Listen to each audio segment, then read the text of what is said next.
പവിത്രം സീരിയലിന്റെ ഇന്നത്തെ എപ്പിസോഡ് തുടങ്ങുമ്പോൾ വിക്രം പുറത്തേക്ക് വരുന്നാണ്ട് വേദ ചോദിക്കുക, സ്റ്റോർ റൂമിൽ പോയല്ലേ? അപ്പോൾ വിക്രം, പിന്നെ ഞാൻ ശ്രീകാന്ത് അകത്തേക്ക് വരുമെന്ന് എഴുതിയത്, എന്തായാലും അത് നടന്നില്ല. അപ്പോൾ വേദ പറയാം, ഇപ്പൊ മനസ്സിലായില്ലേ, ഇവിടെ നിന്നാൽ ഒന്നും സംഭവിക്കാൻ പോകുന്നില്ല, ആരും ഈ റൂമിലേക്ക് വരില്ലെന്ന് മനസ്സിലായില്ലേ? അപ്പോൾ വിക്രം പറയാം, ഇവിടെ താമസിക്കുന്ന അത്ര സേഫ് അല്ല, എനിക്ക് ഉറപ്പാണ്. അപ്പോൾ വേദ പറയാം, ഇതുവരെ ആരും റൂമിനകത്തേക്ക് കയറി വന്നില്ലല്ലോ. അപ്പോൾ വിക്രം ചോദിക്കുകയാണ്, ശ്രീകാന്ത് ഇനി വരില്ലെന്ന് ഉറപ്പൊന്നുമില്ലല്ലോ. വേദ ചോദിക്കുക, വിക്രമിനെ ഈ മുറിയിൽ നിന്ന് കണ്ടെത്തുമെന്ന് ഒരു പേടിയുണ്ടോ? വിക്രം പറയാണ്, പേടി കൊണ്ടല്ല, നീ ഒന്ന് ആലോചിച്ച് നോക്ക്, ഈ റൂമിൽ നിന്ന് എന്നെ കണ്ടുപിടിച്ചാൽ നമ്മൾ എങ്ങനെ അത് ഫേസ് ചെയ്യും? നീ ഇതൊക്കെ എങ്ങനെ ഫേസ് ചെയ്യുമെന്ന് വിചാരിച്ചിട്ടുണ്ടോ? അത് മാത്രമല്ല, എത്ര നടന്നു വെച്ചാൽ ഒരു കള്ളനെ പോലെ ഈ റൂമിൽ ഇങ്ങനെ കഴിയുന്നത്? അപ്പോൾ വേദ പറയാണ്, എങ്കിൽ നിങ്ങൾ പോയി സറണ്ടർ ചെയ്യുക. അപ്പോൾ ഒളിച്ചിരിക്കുന്ന പുള്ളിക്കനാണെങ്കിൽ പുറത്തു വന്ന് നിങ്ങൾക്കെതിരെ സാക്ഷിയും പറയും, നിങ്ങൾ ആ കൊന്നേന്ന് പറയും. നിങ്ങൾ എത്ര വാദിച്ചാലും നിങ്ങൾക്ക് അതിൽ നിന്ന് പുറത്തു വരാനേ പറ്റില്ല. പിന്നെ വിക്രമിനെ തല്ലിയെന്ന് പറഞ്ഞ് നിങ്ങളുടെ ഭാര്യയായ ഞാൻ തന്നെ കൊടുത്ത മൊഴി കോടതിയിലുണ്ട്, അത് നിങ്ങൾക്കറിയാലോ. അവരതൊക്കെ പറഞ്ഞ് വാദിച്ചാലേ, പൂർവ്വ വൈരാഗ്യം വെച്ച് നിങ്ങളെ കൊലപ്പെടുത്തിയതാണെന്ന് അവർ വാദിച്ചാലേ നിങ്ങൾ അകത്ത് കിടക്കും. ഇത് കേട്ടിട്ട് വിക്രം പറയാണ്, അതിന് ഞാൻ ആ സമയം ക്ലബിലല്ലായിരുന്നോ? അപ്പോൾ വേദ ചോദിക്കുകയാണ്, അതിന് തെളിവുണ്ടോ? നിങ്ങളുടെ കൂട്ടുകാരല്ലാതെ വേറെ ആരാ സാക്ഷിയായിട്ടുള്ളത്? പിന്നെ ടവർ ലൊക്കേഷൻ എടുക്കാന്ന് വെച്ചാലേ, നിങ്ങളുടെ ക്ലബിന്റെ ആ ഏരിയയിൽ തന്നെയാണ് വരുണിനെ കൊലപ്പെടുത്തിയേക്കുന്ന ആ സ്ഥലവും. അപ്പോൾ ടവർ ലൊക്കേഷൻ എല്ലാം ഒന്നായിരിക്കും. പിന്നെ എങ്ങനെ നിങ്ങളുടെ നിരപരാധിത്വം തെളിയിക്കുമെന്നാണ് വിചാരിക്കുന്നത്? അപ്പോൾ ഇനി എന്തും ഞാൻ ഈ റൂമിൽ തന്നെ കഴിയണമെന്നാണോ നീ പറയുന്നതെന്ന് വിക്രം ചോദിക്കുമ്പോൾ വേദ പറയാം, അതൊന്നും വേണ്ട, ഒരാഴ്ച ക്ഷമിക്ക്, ഞാൻ എന്തെങ്കിലും വഴി കണ്ടുപിടിക്കാം. പിന്നെ ഇങ്ങനെ ഈ റൂമിലിരിക്കുന്നതിലും ഒരു ത്രില്ലില്ലേ എന്ന് വേദ ചോദിക്കുമ്പോൾ വിക്രം പറയാം, എന്ത് ത്രില്ല്? എനിക്ക് ആകെ ടെൻഷൻ അടിച്ച് ഇവിടെ ഇരുന്ന് ബോറടിക്കുകയാണെന്ന് പറയുമ്പോൾ വേദ പറയാം, അങ്ങനെ പറയല്ലേ, ഇപ്പം ഞാനെങ്കിലും ഉണ്ട്, ഞാനിവിടെ പോയി കഴിഞ്ഞാലോ? അപ്പോൾ വിക്രം ചോദിക്കാം, നീ എവിടാ പോകുന്നത്? വേദ പറയാം, എനിക്ക് ഓഫീസിൽ പോകണ്ടേ? ഓഫീസിൽ പോയി നിങ്ങൾക്ക് മുൻകൂർ ജാമ്യം എടുക്കണം, പിന്നെ നിങ്ങളെ രക്ഷപ്പെടുത്താനുള്ള എന്തെങ്കിലും മാർഗ്ഗമൊക്കെ കണ്ടുപിടിക്കണ്ടേ? ഞാൻ എന്നും ഈ റൂമിൽ തന്നെ ഇരുന്നാൽ മതിയോ? അപ്പോൾ വിക്രം ചോദിക്കുകയാണ്, ഞാൻ നമ്മളുമായിട്ട് ബന്ധപ്പെട്ട ഒരു കാര്യം ചോദിക്കട്ടെ, നീ സത്യം പറയൂ?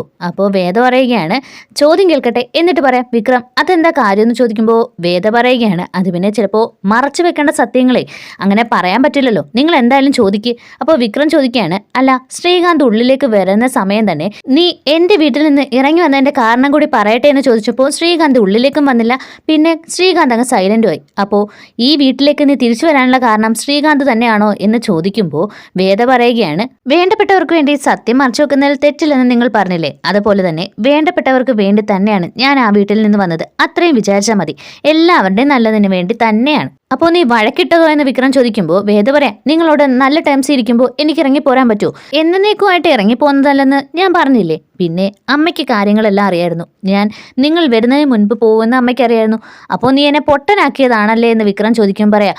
അപ്പോൾ വേദ പറയുകയാണ്, അങ്ങനെ ആക്കേണ്ട കാര്യമില്ലല്ലോ, നിങ്ങൾ ഓൾറെഡി പൊട്ടനാണല്ലോ, അതുകൊണ്ട് ഇവിടെ അടങ്ങി ഒതുങ്ങിയിരുന്നു, ഇവിടെ നിന്ന് പോകുന്നതിന് മുമ്പ് നിങ്ങളോട് സത്യങ്ങളെല്ലാം പറയും, എന്താ പോരെ എന്ന് പറഞ്ഞിട്ട് വേദ താഴേക്ക് പോകുന്നു. അടുത്തതായിട്ട് കാണിക്കുന്നത് വിക്രമിനെ ഗുണ്ടകളൊക്കെ ചേർന്ന് വെള്ളത്തിൽ മുക്കിക്കൊല്ലുന്നതായിട്ട് അമ്മ സ്വപ്നം കാണുകയാണ്.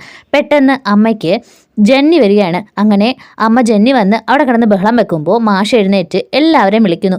അങ്ങനെ പെട്ടെന്ന് തന്നെ മക്കളും എല്ലാവരും ചേർന്ന് അമ്മയെ ഹോസ്പിറ്റലിലേക്ക് കൊണ്ടുപോവാണ്. അങ്ങനെ മാഷ് ആകെ ടെൻഷൻ അടിച്ചിരിക്കുന്ന കാണുമ്പോൾ വിശ്വം പറയുന്നുണ്ട്, അച്ഛൻ ഇങ്ങനെ ടെൻഷൻ ആവാതെ, നമ്മൾ പെട്ടെന്ന് എത്തിയില്ലേ, ഒന്നും സംഭവിക്കില്ല. അപ്പോൾ മാഷ് പറയുകയാണ്, അവൾക്ക് കൊച്ചിലെ എന്തോ ജന്നി വന്നിട്ടുണ്ട്, പിന്നെ ഇതുവരെ ഉണ്ടായിട്ടില്ല, എൻ്റെ കൂടെ വന്നിട്ട് ആദ്യമായിട്ടാ എന്ന് പറയുമ്പോൾ വിശ്വം ആശ്വസിപ്പിക്കുന്നുണ്ട്. അങ്ങനെ ഡോക്ടർ വന്ന് പരിശോധിച്ചിട്ട് മാഷിനോട് പറയുകയാണ്, കുഴപ്പമൊന്നുമില്ല, നാളെ ഒരു MRI എടുത്ത് നോക്കണം, നമുക്കൊരു ശ്രമിക്കാം, ഇത് മരുന്നൊക്കെ നിർത്തുമ്പോഴും പിന്നെ തലച്ചോറിലും ഞരമ്പിൻ്റെ എന്തെങ്കിലും പ്രശ്നം ഉണ്ടാകുമ്പോഴാണ്, എന്തായാലും നമുക്ക് ശ്രമിക്കാം എന്ന് പറയുമ്പോൾ മാഷ് ആകെ സങ്കടപ്പെട്ട് നിൽക്കുകയാണ്. അടുത്തതായിട്ട് കാണിക്കുന്നത് വിക്രം രാത്രി തന്നെ എന്തോ സ്വപ്നം കണ്ട് പേടിച്ചെഴുന്നേറ്റ് അങ്ങോട്ടും ഇങ്ങോട്ടും നടക്കുന്നു. വേദ അങ്ങനെ ലൈറ്റ് ഇട്ടിട്ട്, എന്താ നിങ്ങൾക്ക് പറ്റിയേ, എന്ത് പറ്റിയെന്ന് പറ. അപ്പോൾ വിക്രം പറയാണ്, എനിക്ക് ഫോൺ ചെയ്യണോ എന്ന് പറഞ്ഞ് പെട്ടെന്ന് തന്നെ ഫോൺ ഓണാക്കുന്നു. വേദയാണെങ്കിൽ നിങ്ങളോട് പറഞ്ഞാൽ മനസ്സിലാവില്ലേ? അപ്പോൾ വിക്രം പറയാണ്, എനിക്ക് അമ്മയെ വിളിച്ചേ പറ്റൂ. അപ്പോൾ വേദ പറയാം, നിങ്ങൾ ഫോൺ ഓണാക്കിയല്ലേ, നിങ്ങളുടെ ലൊക്കേഷൻ ഇപ്പോൾ അവർ കണ്ടുപിടിക്കില്ലേ, നിങ്ങൾക്ക് വിളിക്കണമെങ്കിൽ എൻ്റെ ഫോണിൽ നിന്ന് വിളിച്ചാൽ പോരെ, എന്താ നിങ്ങൾക്ക് പറ്റിയത്? അപ്പോൾ വിക്രം പറയാണ്, എനിക്ക് അമ്മയ്ക്ക് എന്തോ സംഭവിച്ചതായിട്ട് എൻ്റെ മനസ്സ് കിടന്ന് പറയുന്നു. അപ്പോൾ വേദ പറയാം, ഇത്രയും അമ്മയോട് സ്നേഹമുള്ള ഒരു വ്യക്തിയാണോ ഇങ്ങനത്തെ പണിക്കൊക്കെ ഇറങ്ങി തിരിച്ചത്? അപ്പോൾ വിക്രം പറയുകയാണ്, അതെ, ഞാൻ അച്ഛനോടുള്ള ദേഷ്യത്തിന് അമ്മയെ പറ്റി ചിന്തിച്ചതേയില്ല. അമ്മയിൽ നിന്നും കൂടി ഞാൻ അകലുന്നെന്ന് ഒരിക്കലും ചിന്തിച്ചില്ല. അപ്പോൾ ഇതെല്ലാം എനിക്ക് കാട്ടിത്തന്നത് നീ ആ വീട്ടിൽ വന്നതിന് ശേഷം. പിന്നെ ഞാനും അച്ഛനും എല്ലാ സങ്കടവും മറന്ന് ഒന്നായപ്പോൾ നീ ആ വീട്ടിൽ നിന്ന് പോവുകയും ചെയ്തു. അപ്പോൾ വേദം പറയാണ്, നിങ്ങളിപ്പോൾ സമാധാനമായിട്ട് ഉറങ്ങ്. എന്തെങ്കിലും ഉണ്ടെങ്കിൽ ഞാൻ ശ്രീജയെ വിളിച്ച് ചോദിക്കാം.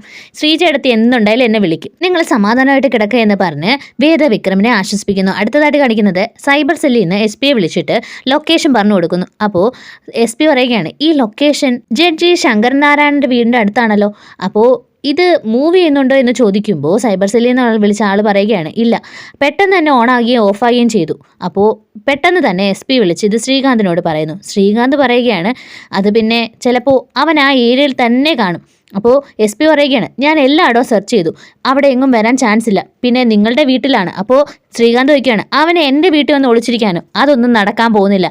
അപ്പോൾ SP ചോദിക്കുകയാണ്, എങ്കിൽ പിന്നെ നിങ്ങളുടെ വീട്ടിന് താഴെ വന്ന് ആരെ വിളിക്കാൻ ഫോൺ എടുത്തിട്ട് പെട്ടെന്ന് ഓഫാക്കി കാണും. അപ്പോൾ ശ്രീകാന്ത് പറയുന്നത്, അത് സത്യമായിരിക്കും, ആ വേദയെ വിളിക്കാൻ ഫോൺ എടുത്തതായിരിക്കും, അല്ലാതെ വേറൊന്നും സംഭവിക്കാൻ ചാൻസ് ഇല്ല. നിങ്ങൾ എന്തായാലും ആത്മാർത്ഥമായിട്ടൊന്ന് ശ്രമിക്കുക, അവനെ ഉടനെ തന്നെ കിട്ടും. അപ്പോൾ തന്നെ ഒരു പണി കൊടുക്കാം. അപ്പോൾ പെട്ടെന്ന് ശ്രീകാന്തിൻ്റെ അമ്മ അച്ഛനെ ഫോൺ ഇങ്ങ് തരാനായിട്ട് പറയുന്നു. എന്നിട്ട് SP പറയുകയാണ്, ഈ അവസരം മുതലെടുത്ത് നിങ്ങളൊരു റെയ്ഡിന് ഒരുങ്ങ്. അപ്പോൾ SP, റെയ്ഡോ? അതെ, ജഡ്ജിയുടെ വീട് നിങ്ങളൊന്ന് റെയ്ഡ് ചെയ്തേക്ക്. ഇതൊക്കെ പറയുമ്പോൾ ശ്രീകാന്തിന് സന്തോഷമാവുന്നു. അങ്ങനെ ഇവരെല്ലാവരും കൂടെ പ്ലാൻ ചെയ്ത് ജഡ്ജി ശങ്കരനാരായണൻ്റെ വീട്, വേദയുടെ വീട് റെയ്ഡ് ചെയ്യാൻ ഒരുങ്ങുകയാണ്. നാളത്തെ എപ്പിസോഡിൽ അതിൻ്റെ കാഴ്ചകളാണ്. അടുത്ത എപ്പിസോഡിനായിട്ട് എല്ലാവരും കാത്തിരിക്കുക.